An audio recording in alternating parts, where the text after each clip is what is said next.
Morning, it's Sunday morning.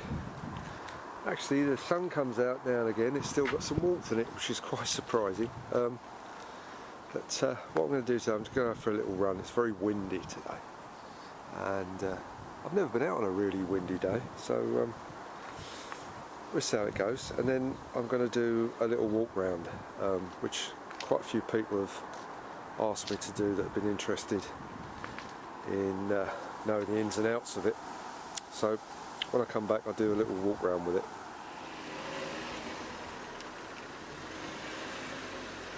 The wife returns.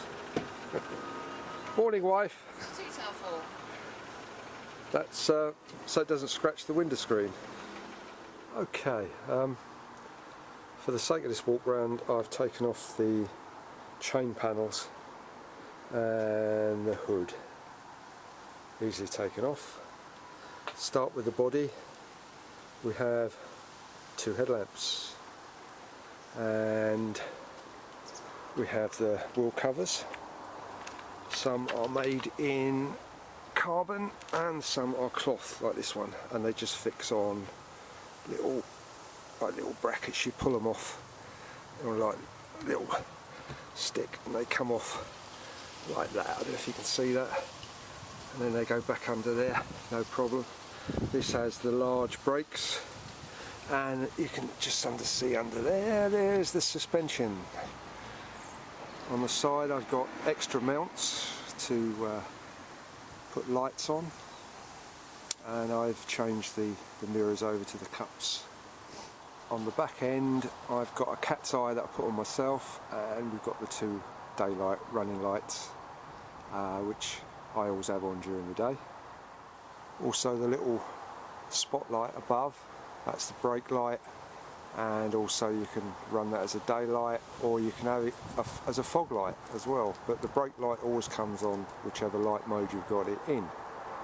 There's also a nice little set of LED lights for day running, and you'd be surprised how far you can see them. On the back, fixed to a bit of Velcro, there's a headrest. I couldn't do without that, to tell you the truth. And I actually padded mine a little bit thicker than the sponge that was in there to accommodate my big head. Okie dokie. Right, inside we have the speedo and the mileometer. At the top we have the main switch that turns the electrics on and off, and depending on which side you put it, because it's a double side, depends on what battery it goes onto. And I carry 3 batteries, or 4 batteries when I'm gonna, but I carry 3. There's 2 behind the seat and 1 on the side, and I can just swap them around if they actually expire, but you get a lot out of them. I can run all day and then use the double light for quite a few hours afterwards before it becomes too low. Now here we have the hazards.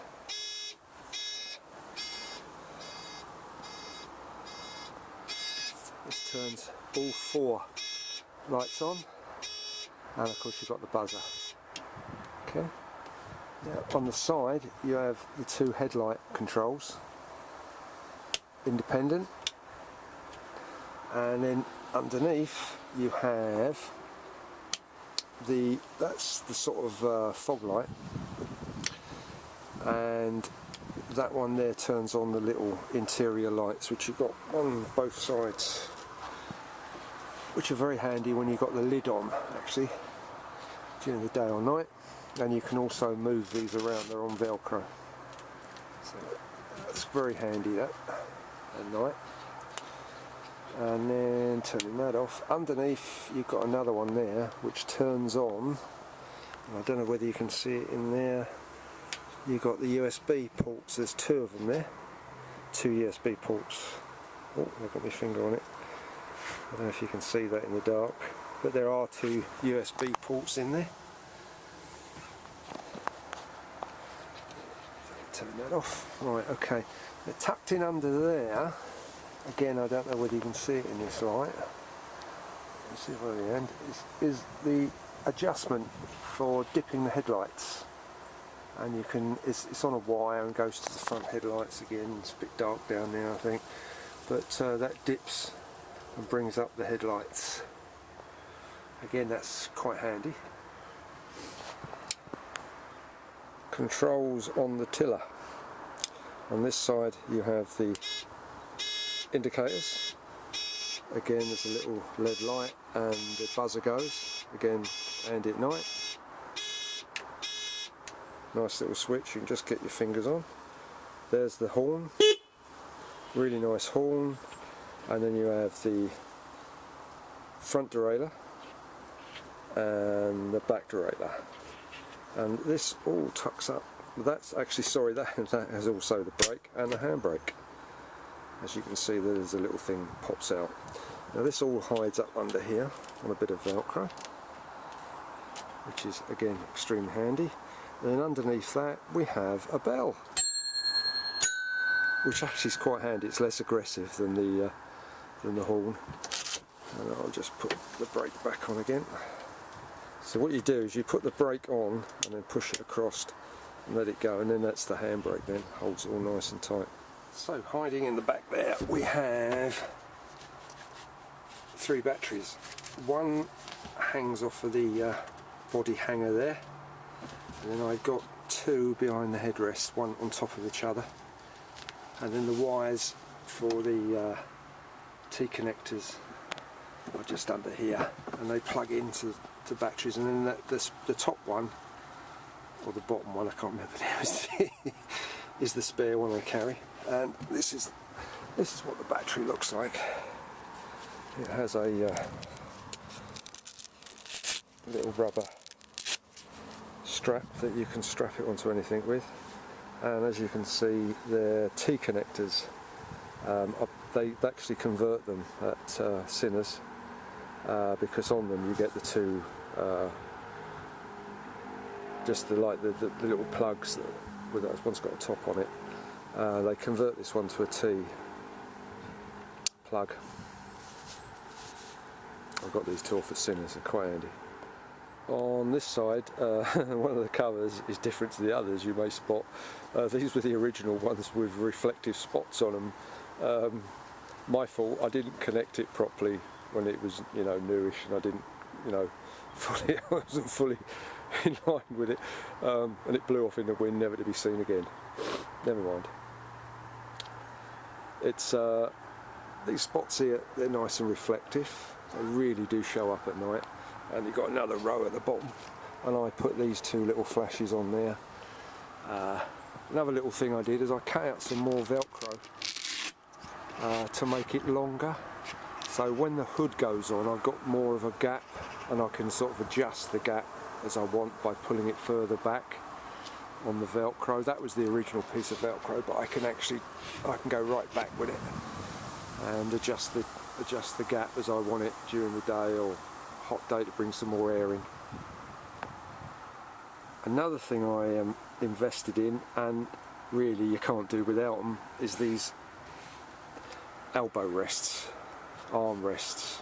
They're velcroed on the back, and you put Velcro on the sides, and you can adjust it, and you can see where my elbow just rests in there, right in the centre, so you can adjust it backwards and forwards to get it just right, and the height to get it right, so you can relax onto them. And they also hold you from your elbows hitting the sides, because when I first got it, because you rolled with it, then you were always putting your elbows against this, and actually it made my elbows sore. So putting them on, you're tight. It makes you nice and tight, not too tight, but tight enough just so you're not rolling around in your seat anymore. That's one either side, as you can see. I would really recommend a pair of those every time. This one's also got mats in it, which are excellent.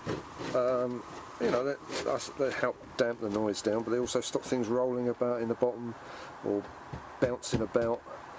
They take the noise out. I'm quite pleased with that as well. Now for the really interesting bit, gear and chain management. I think it's an excellent setup. It really is. When it's set up right, it's as sweet as a nut. that's the 10-speed gear there, and underneath it you can see the derailleur. Now here's the drive to the back wheel, comes across from the 10-speed across to the gear and then down, and I think you can just about see it in the light there, is the back wheel drive. All the chain and everything is in the dry, nothing's running in the wet. And underneath, I don't know whether you can see it, but underneath there is another derailleur that holds the chain tension. Excellent, never have any problems with that at all. The only thing I do get from time to time is the whole thing is tightened up on like a skewer, like goes through your back and front wheels. I've never liked to do it up too tight. Not a great one for hand fisting things up tight. Sometimes you get a bit of a movement, it drops a little bit, and you soon know when it's dropped because the chain management sounds odd, and all you need to do is just pick it up, bring it up with both hands, undo it, bring it up, make sure it's seated right up, and then just pinch it back off again and give it a little bit of a tug. But I don't go mad on doing things up, because that's when you start to break things. But also that large lump of metal there is the back arm, and underneath there you can see the suspension. There's the top of the suspension on the hanger there. Get my head out of the way. I had to put a couple more stops on that because it got a little bit loose and started making some noise. That was my first noise I had to sort of discover. It took me quite a while to find that. So that it's all connected onto just that one arm. It has an axle that runs through the back. I'll show you that in a minute. Running from the 10-speed, we have the chain running down there. Then we have the guide wheel, the chain management, which is actually runs quite well. It's obviously going to make noise, but it doesn't make that much noise. And then you have the tubes, which I've had a bit of trouble with them actually sliding backwards and forwards, but I managed to get some more bits and pieces on it to tighten them up, which is actually okay now. That's all right. As you can see, that's the back of the seat, which is nicely drilled out. It's a carbon seat, and it's very comfortable, in fact.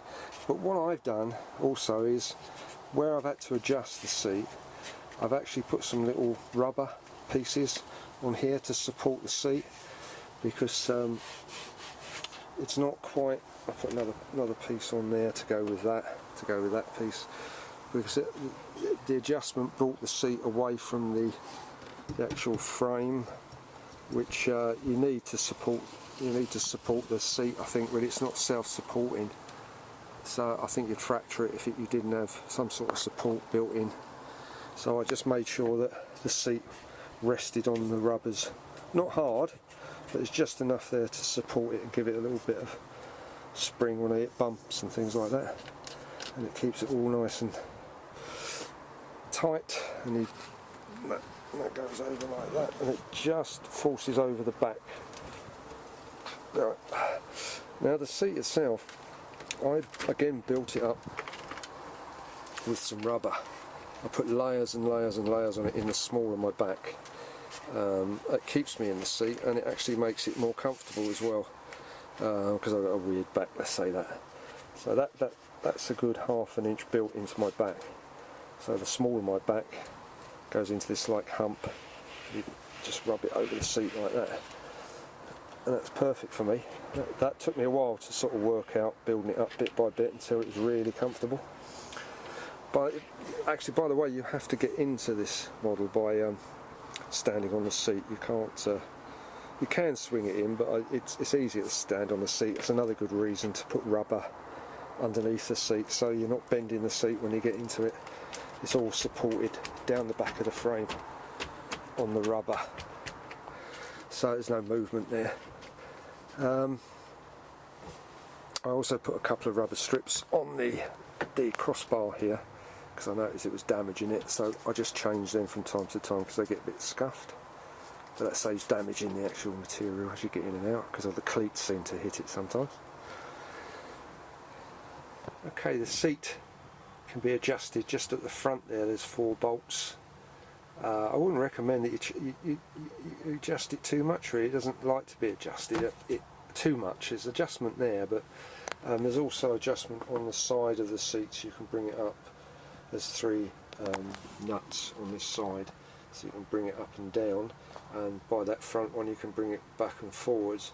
But you really have to make sure that you've sat the seat in and properly before. And I would actually say don't muck around with this one until you've actually got the back seat adjustment right, which is this T-bar. You can't see it because it runs under there, but you can see either side. On this model, I think some of the models are different, I'm not sure.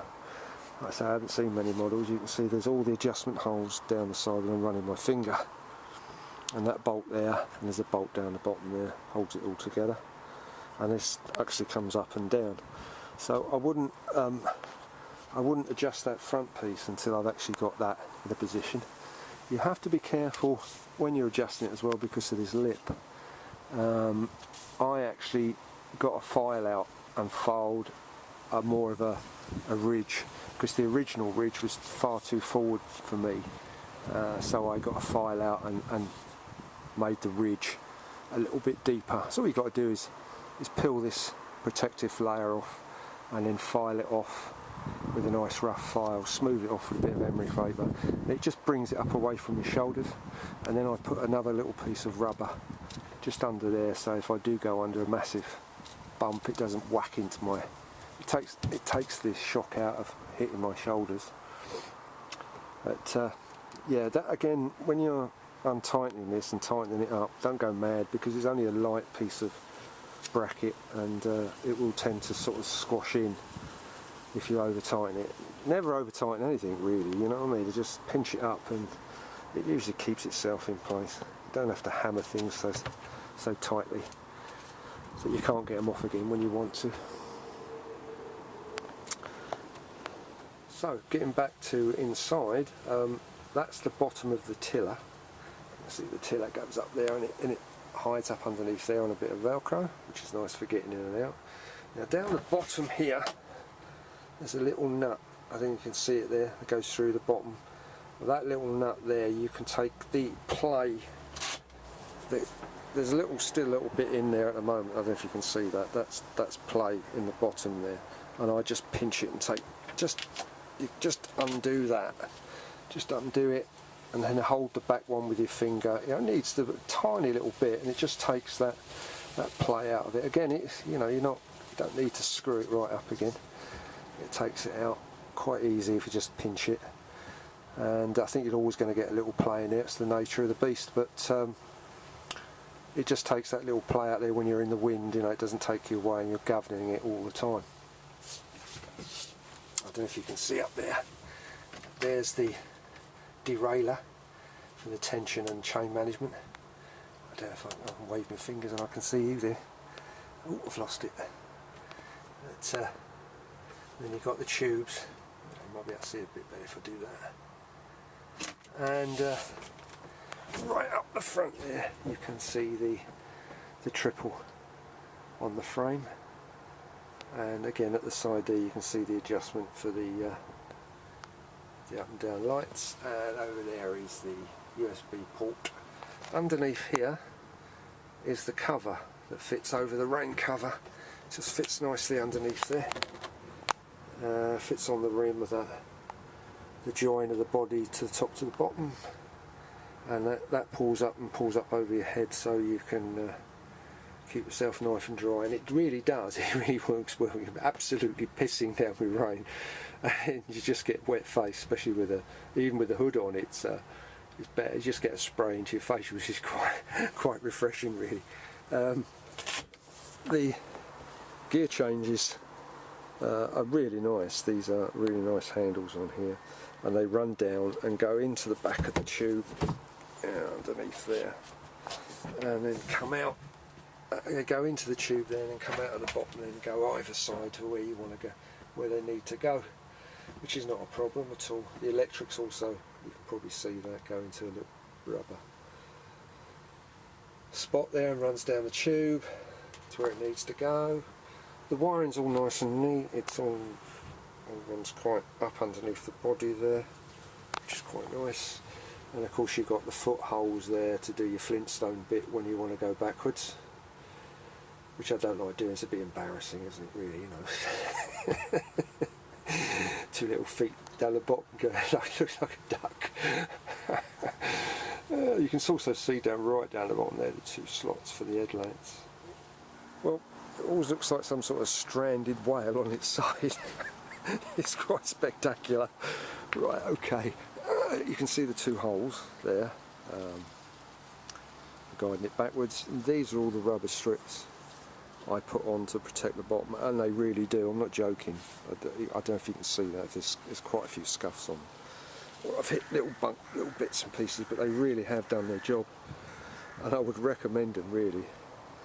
It takes that cringe out whenever you hit something that's a bit low, or you nip a little corner or whatever, and it just takes it right away. It doesn't damage the body at all. You can actually see the steering mechanism that comes out. That's the actual ball joints on the end there. It's a really nice mechanism. It really does work well, that. And there is enough turn circle there. It's never bothered me. It's never been a problem. And you can also see the suspension coming down the bottom there. And also this strip in the centre is a handy one. That really is handy, that one. I've near enough grounded a few times. I did have a couple of rubber strips on either side here, but they got ripped off. So I never put them back on again. I'll have to get around to getting some more of these and just put a couple down the side there. Yeah, so that's the front of the bottom, if you know what I mean, and there is the horn in there. You can actually reach a lot of things in here. You can the wiring through here, and you can adjust there's the wire to adjust the the derailleur on the front, which runs up the side there. There's the actual gearing where my finger is. I don't know if there's much light in there really to see it. And then there's the bell.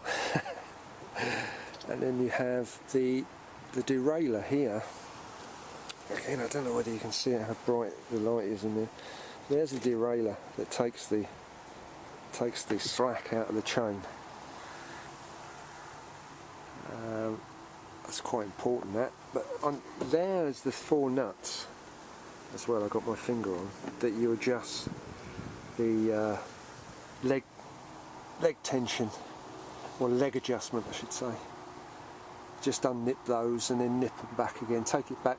And a good tip I learnt on the NL site, Velomobile NL site, is to mark off with a black Velcro pen where it is originally, and then when you leave it to sort of try it, mark it again, and then you know where it was at any one time, so you can always put it back if you've made a mistake, or it gives you a judgment of where you are on that first adjustment, and you can bring it away or bring it back a little bit to that first mark, which I found really useful. Again, I don't know if you can see there, but that's where you adjust the headlights up there. Stick through. It's like a little spring mechanism with an adjuster, which actually came loose within a couple of weeks of me having it, and I had to sort that out, which wasn't a problem really. Just these things happen, they come undone. It didn't cause any problems. So basically, by all means, ask me any questions you like if I've missed out anything.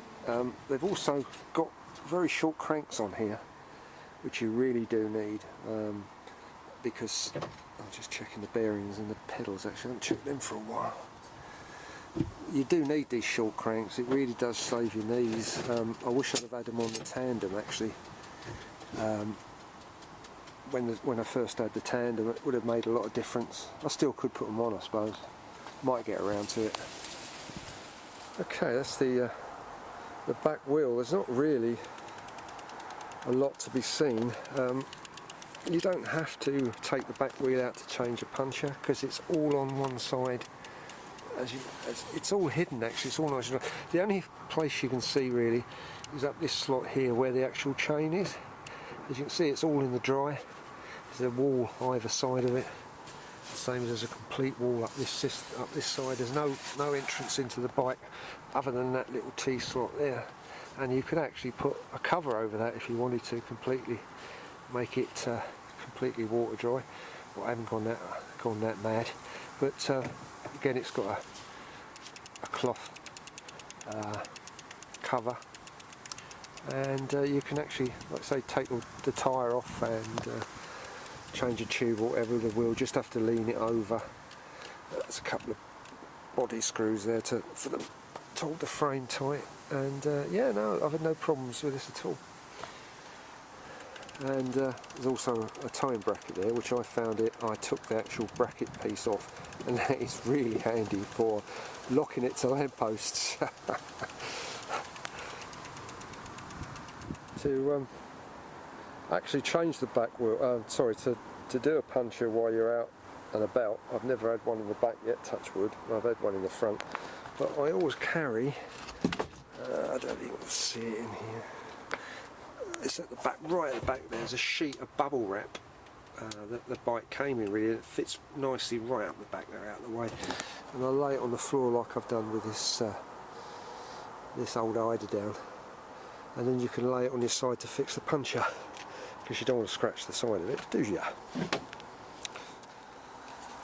Putting the side covers back on is a very simple thing. As you can see, there's strips of Velcro already put on to hold it, and they're located inside along the bottom. I put some extra ones in just to give it a little bit more, and I also put the padding on there to take the noise out. There's a little video about that. So basically they just fit on like that. That's a bit hard to do it one end. That's it actually in, nice and tight, no movement. All along the front, just make sure that you're not sitting on this part with the seat, that it clears it when you put it down. Which all you've got to do is undo the seat, and you can just check whether you're sitting on it or not. That's correct, that's good.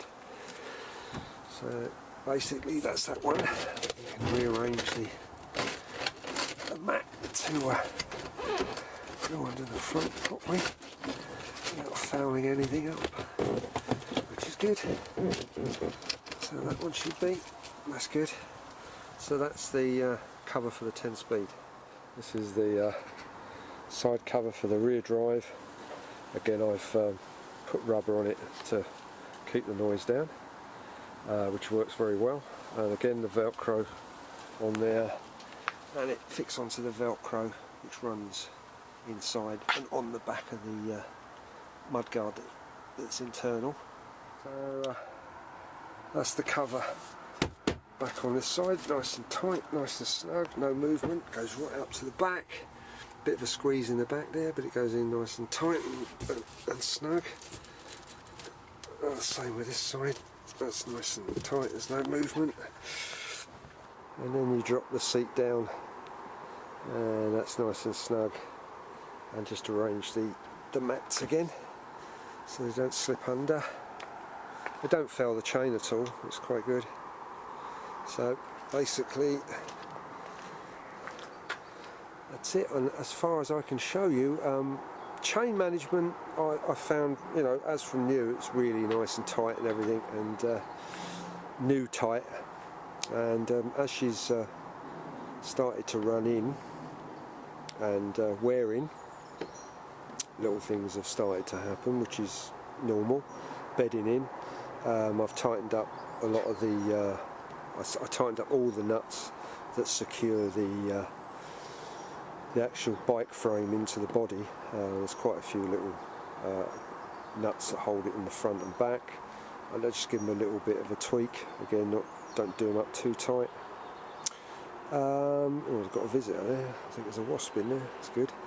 And chain, I had to adjust the front train derailleur because that was just slipped across the bit again. That's just cable stretch. That was up in the Chilterns. There's lots of gear changing going on, so that was the first time it really got used in anger.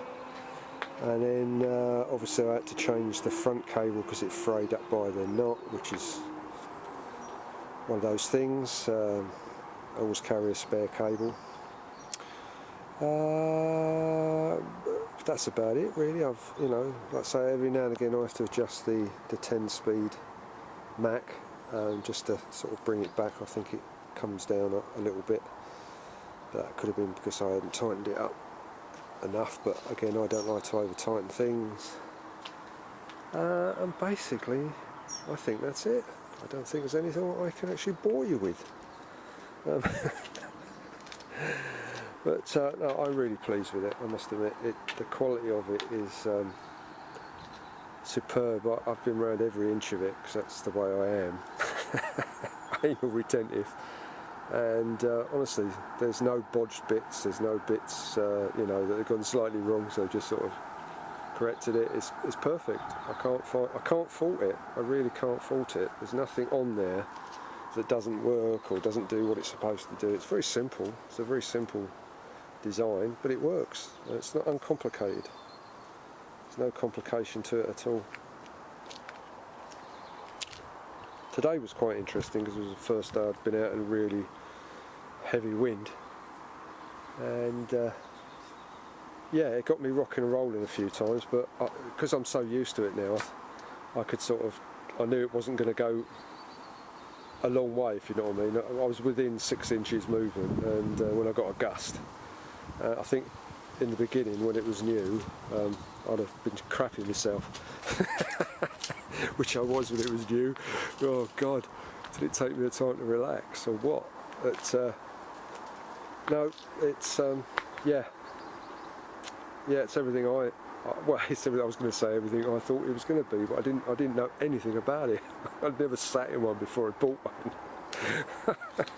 No, it's amazing. I love it. I love it to bits, and I wouldn't get rid of it for the world. I'm tempted to buy a Quest, in fact, to do a little bit of racing in, because I wouldn't race in this one. It's too sweet.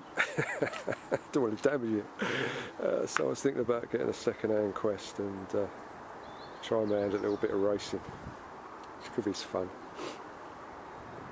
Okay, I think that's just about it. I can't think of anything else I'd want to tell you.